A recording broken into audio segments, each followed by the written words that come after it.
If you have ever left an audition feeling like your entire life depended on that cast list, this episode is for you.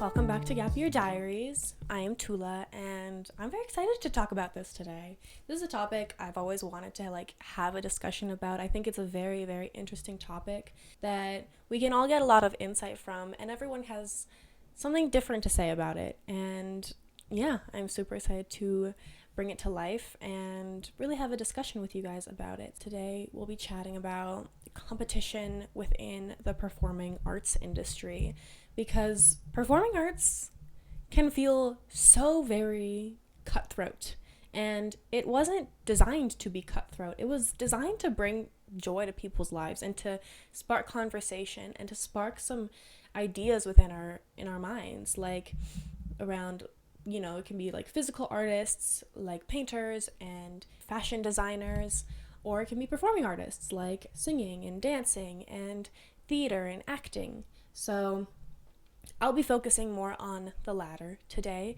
I've been performing since I was 5 years old. My first ever show was a little school production it was called Tinker and Pan. It was with my class, in my little kindergarten class, and all the girls in my class were Tinkerbell, including me, and then half the boys were Captain Hook, and the other half was Peter Pan. And I started doing theater pretty full-time, when I was 7 years old. Like, my first ever real production with a theater was when I was 7 years old. It's just been going on and on and on for 12 years, which is pretty wild when I say that out loud. But yeah, I used to be a dancer. I'm getting back into the world of dance right now, but I've really been into theater and singing. I've been a professionally trained singer since I was 11 years old. Yeah, it's just been a very, very long journey. Lots of things have happened. I've been in lots of shows. I've danced lots of dances. I've sung lots of songs. I've done competitions. Competition is a very interesting thing to talk about because, like I said earlier, it wasn't designed to be a competitive thing. It was supposed to bring joy and amusement and entertainment to other people. So when did it become, and how did it become so competitive and so cutthroat? And so I'm really excited to talk about that with you today. Before we get into it, give this podcast a follow. If you're watching it on YouTube, give us subscribe, give it a like, send your comments. This is also available on Spotify and Apple Podcasts, and the community really means so much. And you can scroll, you can watch, you can listen to Gap Year Diaries wherever you are. So we are on Instagram and YouTube and Spotify and Apple Podcasts. Sorry, I blanked for a second. But let's get right into it, because I've got quite a few topics and reasons why competition in the performing arts can just feel so present wherever you are. I've got my handy dandy notebook with all my notes here and all my topics that I want to just discuss on. So first off is context.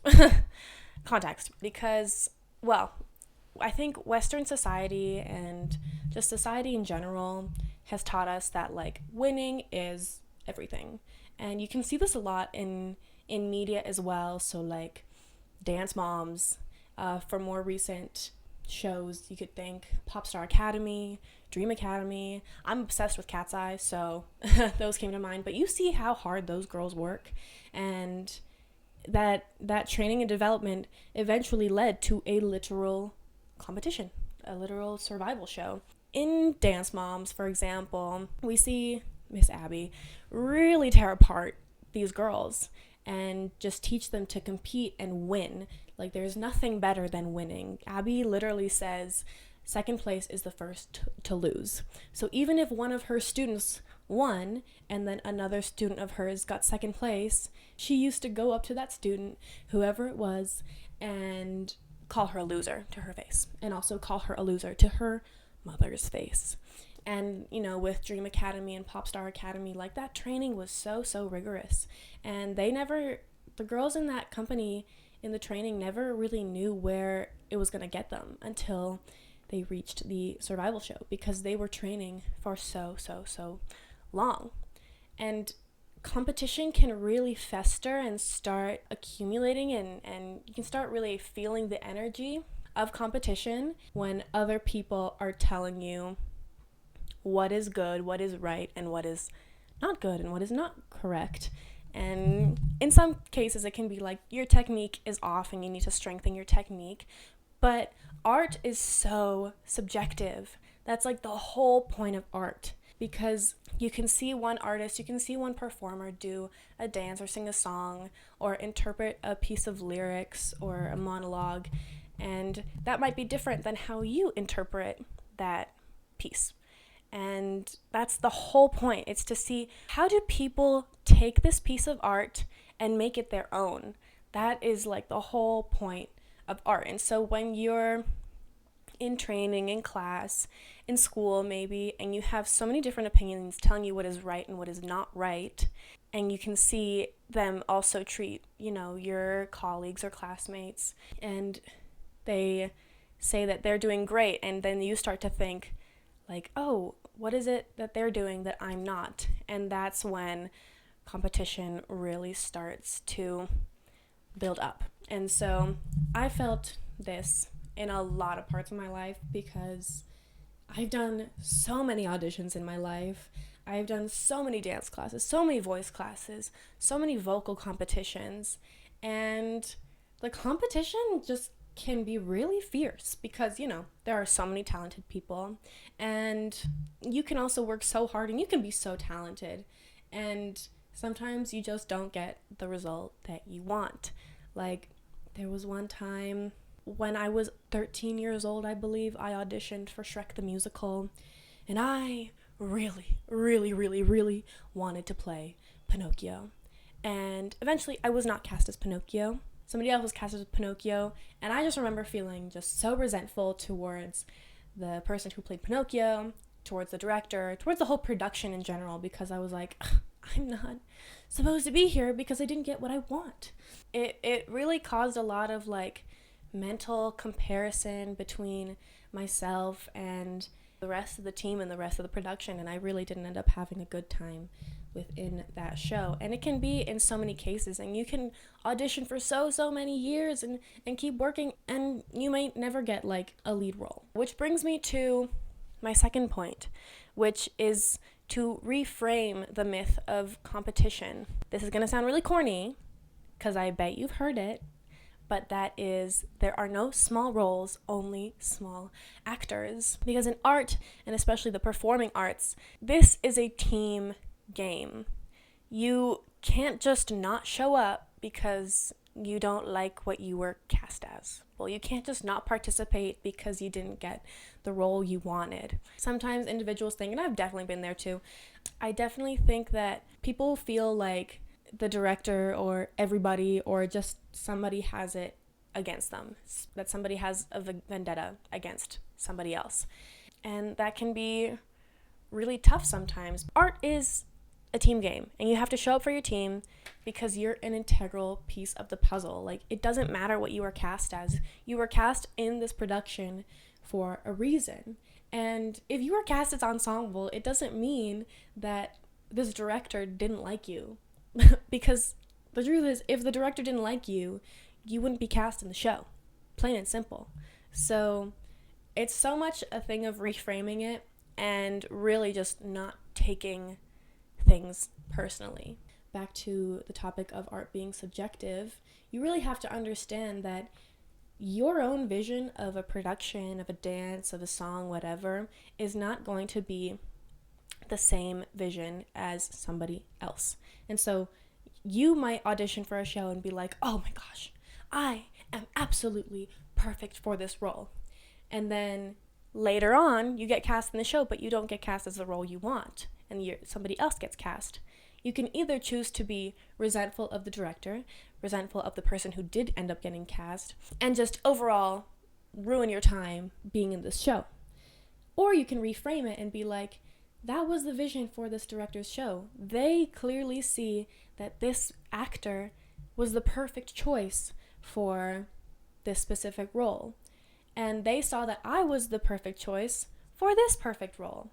You really have to take what you get and see how you can learn from it. I feel like this saying has been going around so much recently, which is everything is a win when the goal is experience, which leads me to my next point, which is growth mindset in the arts.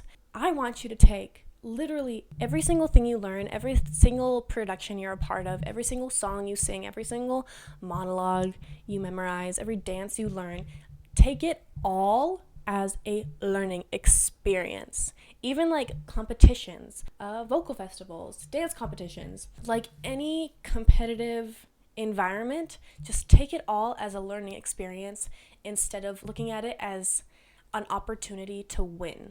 I have like a little reframe for you. And so instead of thinking, I'm going to perform to win, you should start thinking, I'm going to perform to learn what feedback and advice I can receive from this expert, whether it be a judge or an adjudicator, who's never heard or watched me perform before. I'm going to perform so I can hear what feedback they have for me, so I can further improve my skill and my craft in the future. Because when you just think, I'm performing so I can win, I'm performing so I can win first place, it's really self-centered, first off. It's pretty egotistical, but it's also just so based in the present, in the right now. Whereas when you have that shift into like a growth mindset rather than just competition, you start thinking in the future. What feedback can I get now so that I can improve my craft for the future? And the next time this adjudicator sees me, because maybe you'll get the same adjudicator or judge at another competition or festival, they might see you again and be like, wow, you have improved and grown so much since I saw you last. And I think that's a win above everything else, not just specifically winning first place. Every opportunity and every competition you participate in, every audition, every callback, I want you to start looking into it or walking into these experiences as, how can I grow from this? How can I grow as a person? How can I grow as an artist? And I can tell you from experience that, there's been a lot of shows that I didn't get exactly what I wanted. There's been musicals that I felt like I was so perfect for, and then the theater I auditioned for didn't even bother to email me that I did not get cast. So there's like a lot of experiences where we feel like we work so hard and we feel like there's really no payoff from it, which further like makes us feel so competitive, because it's like I have to work even harder and harder and harder so that I can be noticed and so that I can be validated and so I can be cast as what I want to be cast as. And sometimes you get cast or you get in a certain role because this production company like wants to see you grow. There was one show I was a part of, and initially I auditioned hoping to be considered for the lead, and then I got a call back, and I got called back for a side character, like a tertiary character. And then I ended up getting cast, and I was cast as a swing. Swings are so important in theater, and I think they could really understand how they wanted me to grow in this industry and how they wanted to see me grow as an artist, because swings don't do just one track. Oh, no. I think I did 5 different things in this show. So I was a swing, so it meant that I learned my own track, so like an ensemble track, and then I learned 2 other characters' ensemble tracks in case they ever had to cover for another actor, because that's essentially how swings work. If the lead character cannot go on, for example, then they have their understudy go in, and then the swings are essentially the understudies of the understudies. So they fill in for the ensemble role while that ensemble actor is covering for the lead.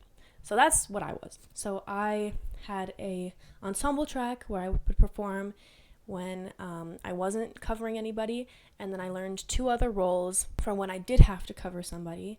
I was the understudy for one of the more principal characters, and then on top of that I was the hair and makeup designer. That was one of the biggest shows in my life because I literally did 5 things. And, even though I wasn't cast as like the lead, it doesn't mean that I didn't learn, because when you get an opportunity and a chance to swing or to understudy, and you get that opportunity to really, really learn, it is just such a blessing, because now you're capable of doing so much more than you initially expected. Now you know that you can do more than just memorize some lines and some songs and go where you're supposed to go. Now you can do that, and you can double it and you can triple it for multiple different characters in the same show. And that's what I think is so special about just really looking at your experience and what you go for as a growth experience. Like, just always ask yourself, like, how can I grow from this? What can I learn? It's a plus if you're also getting paid for it, which is really awesome. And it's really important to ask yourself, like, how does your participation in the arts also make you grow as a person? It's not always just about learning how to sing, learning how to dance. When you are in the arts, you can learn, the value of hard work. You learn how to work in a team. You learn how to communicate effectively. There's just so many ways that you can grow as an individual by participating in the arts. That doesn't always mean that you're always going to grow by being cast as who you want to be cast. A lot of the times you have certain dream roles because they're within your skill range, they're within your comfort zone, and your comfort zone just keeps you safe. And sometimes you gotta step out of your comfort zone. Maybe you're in the same production, maybe you're ensemble, maybe you're a swing. That's a way to step out of your comfort zone. That's how you can really learn how to be a team player and to learn what it is that you can do. Like, you as a person, what can you do? What can your body do? What can your brain accomplish? How can you stay a team player within all of it? And really grow as an individual by participating in the arts. So this leads me to my 4th point, which is the inner work behind confidence in performing in the performing arts. And you've already got a lot of guts if you are performing on stage for 8 shows a week, or doing dance competitions. I used to be really, really insecure about posting on social media, starting a podcast, and like, even though I fumble over my words, like, there's always growth to do. Like, I'm new at this, but I know that I'm capable and I'm confident of doing this because I have literally stepped on a stage, sung my face off, specifically to get feedback and to get advice on how to grow. Like, I've literally performed in front of a judge for them just to give me feedback, like, and show me how I can improve as a singer or as a performer. And if you're like a dancer, if you're a performer, like, how to battle stage fright. Like, you can do a lot of things, and you already have proved to yourself how confident you are in the first place. And so that can really teach you about just being confident in the rest of the aspects of your life. But it's also so important just to keep your attitude positive when you are in the performing arts world, because this world is small. Oh my gosh. In my own city, I know so many people in this industry, and it's a pretty, it's not a massive industry, but it is pretty big. Quite a few people know me, and I know quite a few people. And I think it is so important to really keep your attitude positive, because the world is small, the performing arts world is small, and people will talk. People will have conversations. I knew somebody who auditioned for a show and was called back to be an ensemble character, and they responded by saying, "No thanks, I only want to be considered for the lead, and so now that you're considering me for ensemble, I'm not even gonna show up at this callback." I think that's a great way to show that you're not a very positive team player person. That's just my opinion. Take it if you want, leave it if you don't. But it is so important to keep your attitude positive, not only because of what other people will say, but also just how you're gonna feel about doing this thing that you supposedly love. If you love to dance, but you get 3rd place at dance competitions, I think that that should really be more motivation for you to keep working and see where you can grow, and really implement that so that by the next competition, you can like explode and really show to the judge or adjudicator like how much you've grown and how you can really take feedback instead of feel offended by the feedback. I don't think you should ever be performing solely just to get a standing ovation and solely for the applause of other people or to be cast specifically as a role you want. You have to do it because you love it. It's simple as that.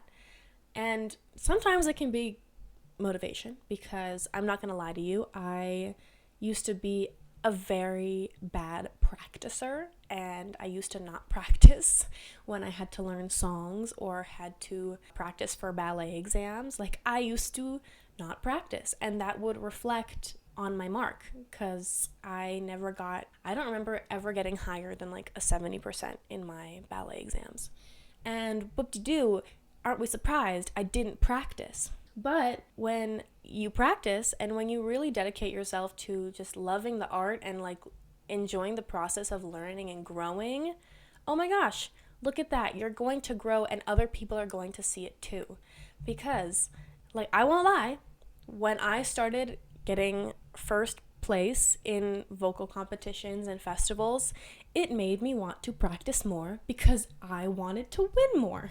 Yeah, winning and competition, like, it can be good initiative and really make you practice more and really just like put in the action. If you like have a goal and the goal is winning, I don't think the goal should be winning every single time. When I was 14 years old, like, the goal was winning. Now I'm 19 and the goal is learning.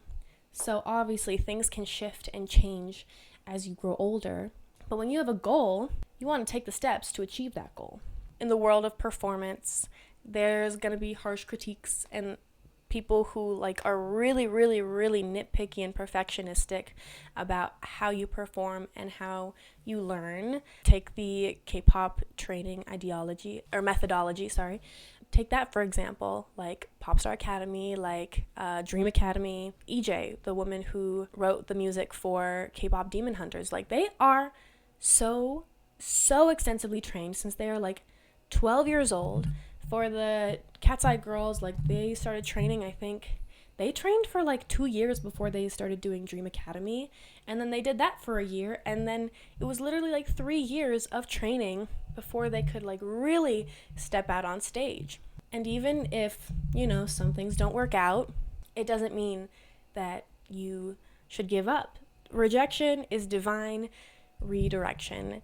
It's not going to work out for you because God or the universe has something even better for you in store.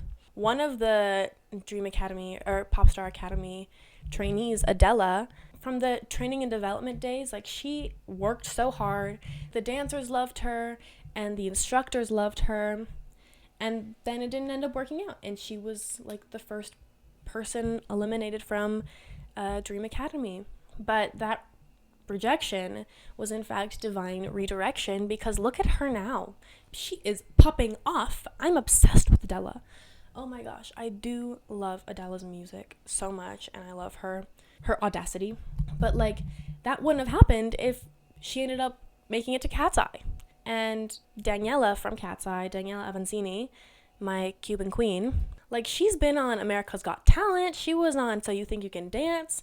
And like, those didn't work out for her, but that's because it was setting the stage and setting up the blocks for Cat's Eye to happen. Just because it doesn't work out doesn't mean that you should give up. It means that you should keep working and keep like dedicating yourself and devoting yourself to your craft, because something even better is coming your way.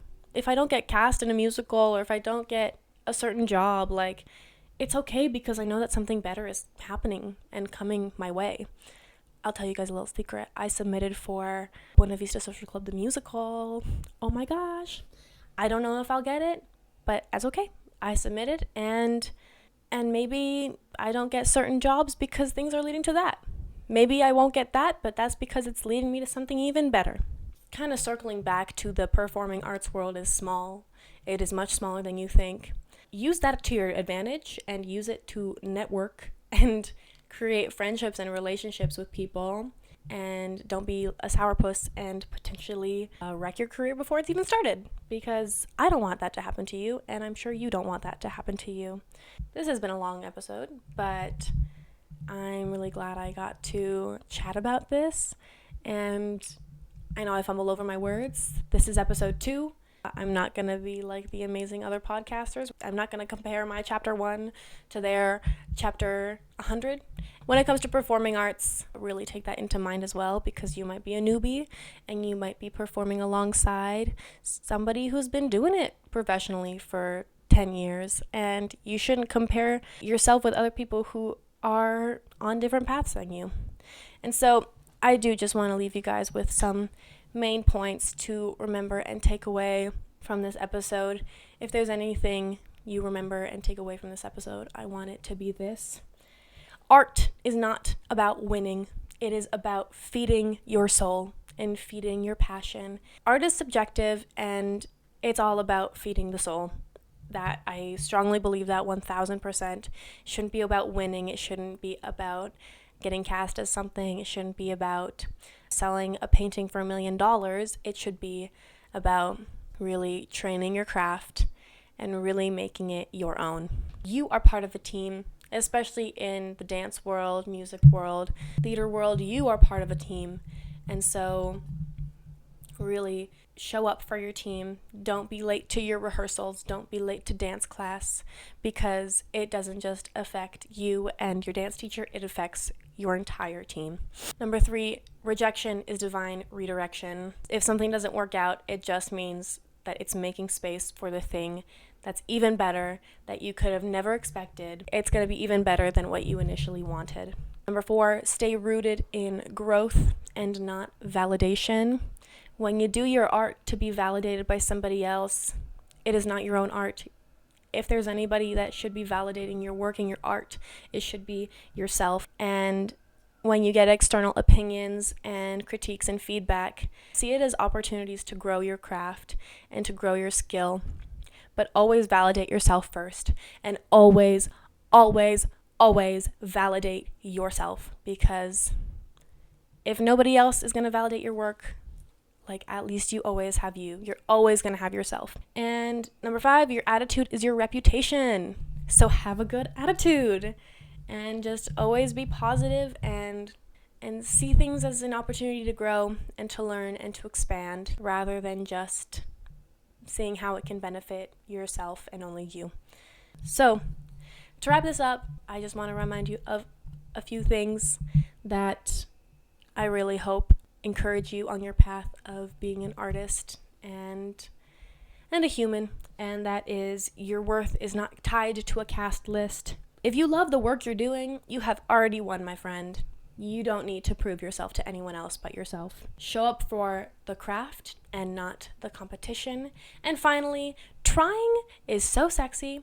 I think people who work really hard and try their best and never stop trying and always continue on growing and expanding and trying are so sexy. Just look at Chapel Roan. Well, thank you so much for listening or watching to this episode of Gap Year Diaries.